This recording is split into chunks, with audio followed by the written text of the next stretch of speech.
Hello everyone, welcome to the ELE channel. Today's topic is going to be kinematics. Now let's first begin with the kinematics in one dimension. Kinematics in two dimension and three dimension tends to be more difficult, and we will learn that later in the other videos. Now let's begin with the kinematics in one dimension. The purpose and the motivation behind learning the kinematics in one dimension. Kinematics describes the motion of the object or particle. The prediction of location, speed, acceleration, and time and other quantities becomes possible by studying kinematics in one dimension. Many professional disciplines such as aerospace, engineering, mechanical engineering, some of the even insurance companies uses this analysis to predict the behavior of the accident. Now, let's learn the basics and rules behind applying the kinematics. First, begin with the basics of kinematics. Study of motion and related concept of forces and energy forms the field is called mechanics. Now, mechanics is usually splits into two parts. The first part is the kinematics, which is what we are learning today. Kinematics is just the description of the motion. Second part is dynamics. Dynamics deals with the forces and behavior of the motion. Now dynamics tends to be a little difficult in study, and we will study that later on in other videos. Now let's begin with the rules and restriction in using the kinematic. Whatever we are studying here in kinematics only describes the translational motion. Now if you think your vehicle's tire is also rotating and moving forward, so it has both the rotational and translational motion. That is not what we are learning here today. Today we are only learning translational motion. Now before even we begin learning that, defining the frame of reference is very essential in analysis. Now establishing Cartesian coordinate. Here in the picture, as you can see, the x-axis is horizontal axis and y-axis is usually taken as vertical axis. Now x-axis going towards right from the origin point is usually take the positive, and y-axis going upward from the origin is usually taken as positive. We will stick with that convention for all our problems and understanding of topics. One-dimensional translational motion is usually taken along the x-axis, and objects that are moving in a straight line path is going to be the basic of study. Now, basic kinematics only explains the motion with the constant acceleration. So if you do not have a constant acceleration in your problem, any of this analysis will not be applicable. Now let's move to defining the basic quantities. First, let's define the distance and displacement. Now there is a common misunderstanding between distance and displacement that people have. Distance is not equal to the displacement. Distance is the total amount of travel that a particle does on its path. Displacement, on the other hand, is how far the object is from its starting point. Displacement has magnitude and direction, which means that it's vector. We will discuss on the vectors in the next lecture in detail. Distance, on the other hand, is not a vector and it's always taken as positive. Now let's define the difference between distance and displacement by an example. A person travels from point A to B, and then he travels from point B to C. The distance between A and B is 100, and the distance between point B and C is 50. Now remember, the person travels backward, which is in negative x direction, 50 meters, and person travels from point A to B is in positive direction, 100 meters. So if one wants to find the distance that the person has traveled, that is going to be the total distance, which is AB plus BC, which is going to be 150. The displacement, on the other hand, is just going to be 50, which is AB minus BC, because the person starts at point A and ends up at point C. Now let's define the average velocity. Average velocity is basically the change in displacement over the change in time, which is denoted as x2 minus x1 over t2 minus t1. x2 is the displacement at time t2 and x1 is the displacement at time t1. Now speed is the magnitude of the velocity, which is the distance traveled over the time it took it. Speed is not a vector. On the other hand, velocity is always a vector. Velocity can be positive or it can be negative. Now let's define the instantaneous velocity. Now certain courses do not deal with the calculus, so a person can avoid this. Now the instantaneous velocity is nothing but the average velocity over the infinitely small time interval. We define that in calculus as v equals to limit as delta t tends to 0, delta x over delta t. In other words, it is the displacement's derivative with respect to time. Now let's define the acceleration. Average acceleration is nothing but change in velocity over the time, which is v2 minus v1 over t2 minus t1. The same way, v2 is the velocity at time t2 and v1 is the velocity at time t1. Now deceleration is the term which is defined as negative acceleration. For example, on a highway, if you are reducing down your speed, which means that you were at a higher speed and now you have reduced down your speed, that means you had deceleration, which is negative acceleration. Defining the instantaneous acceleration the same way as we define the instantaneous velocity, which is going to be acceleration equals to limit as delta t tends to 0 delta v over delta d. In other words, it is the derivative of velocity with respect to time. Now let's solve an example to understand in more depth. In this example, find the average acceleration during the time interval of t1 equals to 1 second to t2 equals to 3 seconds.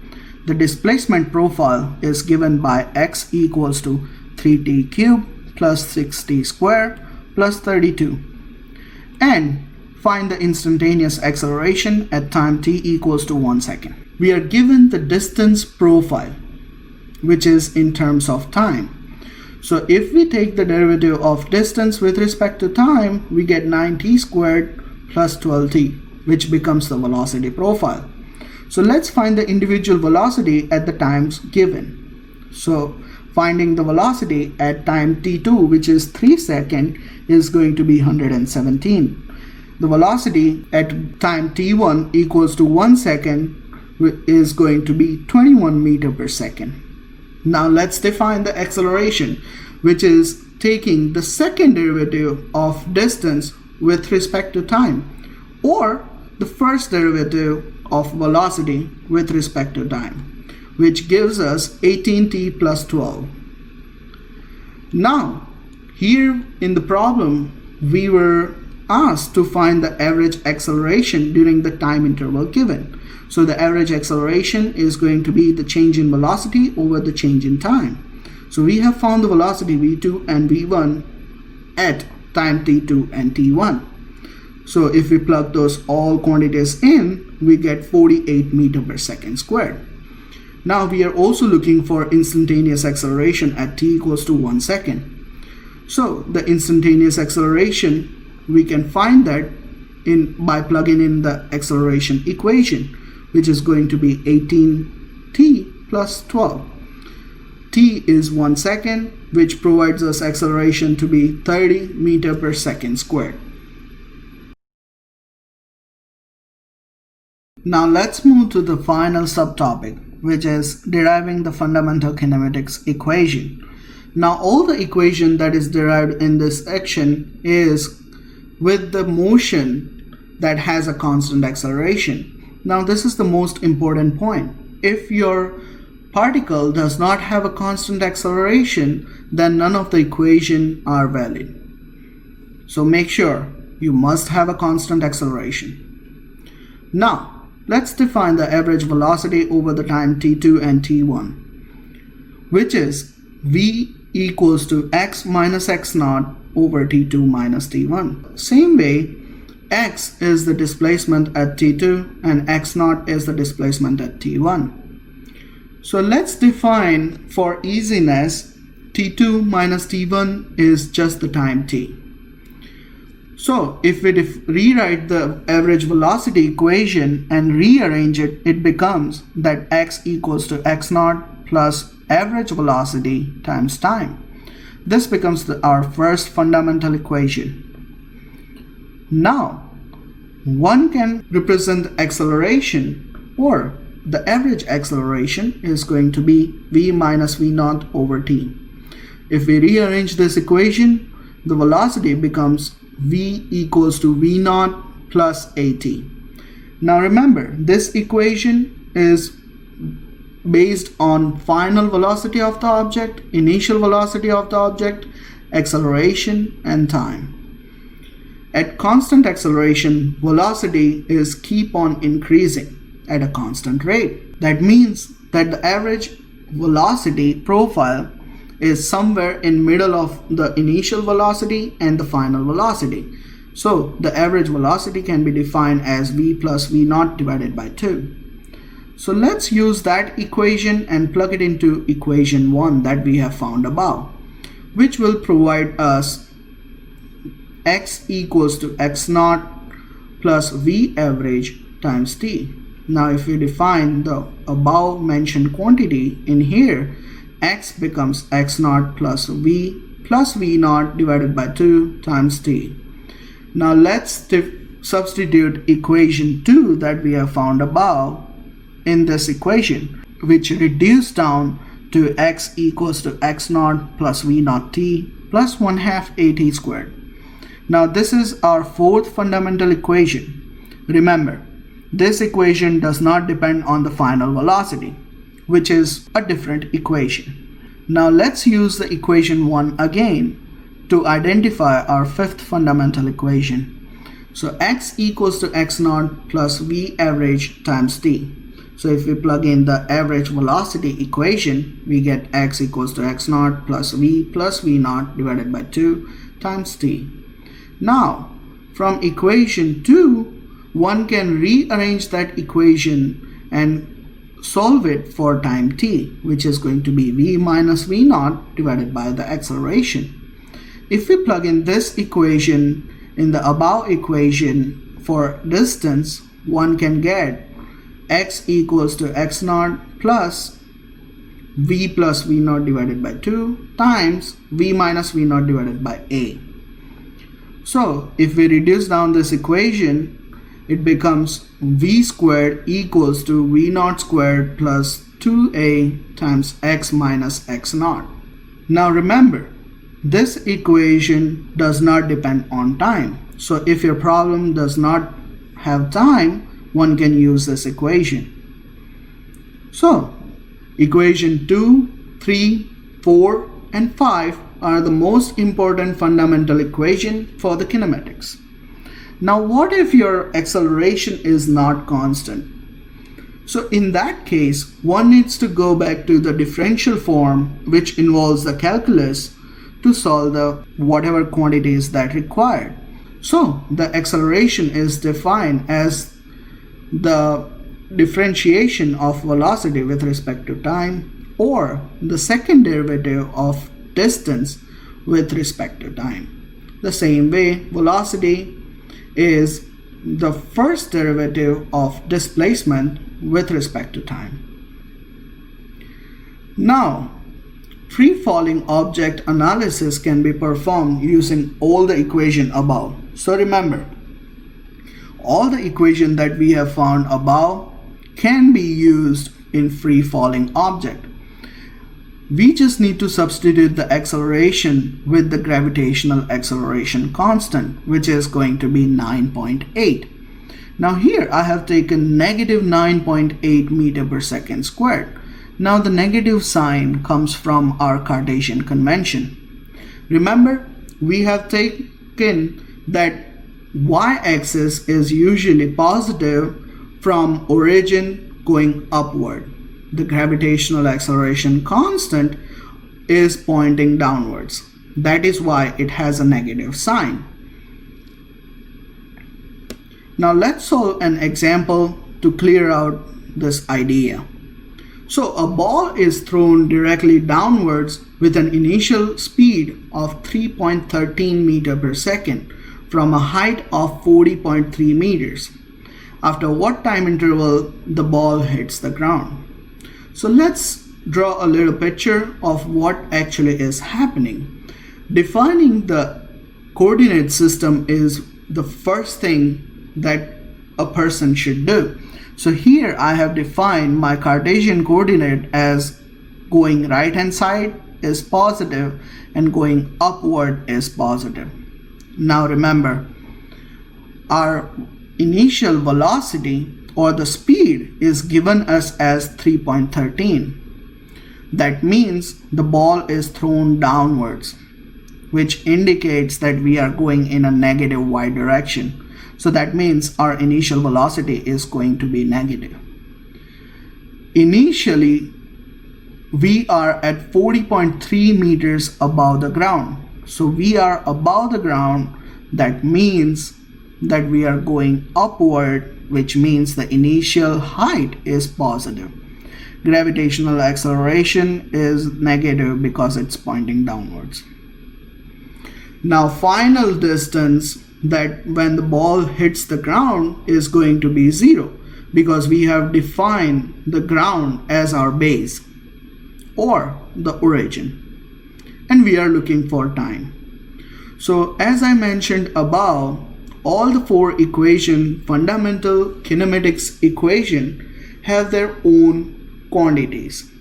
So here we do not have the final velocity of the ball when it hits the ground. So we need to find the appropriate equation which fits the case.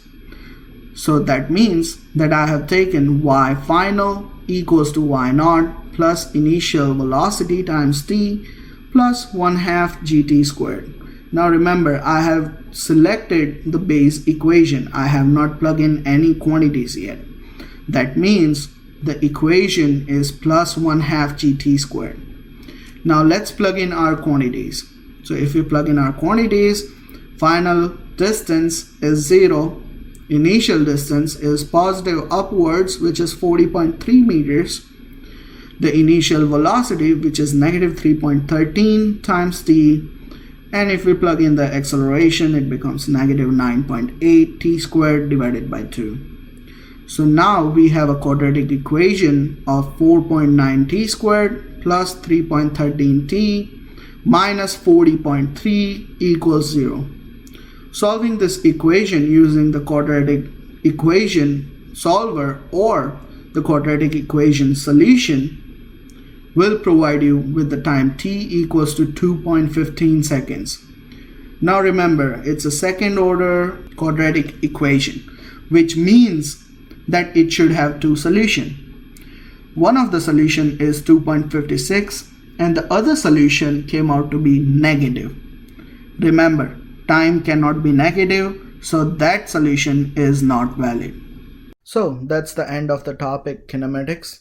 I hope you guys learned today, and I hope this will help you in your study. Thank you for being here. Please don't forget to subscribe, and new videos will be uploaded to this channel, so come back later on. Thank you.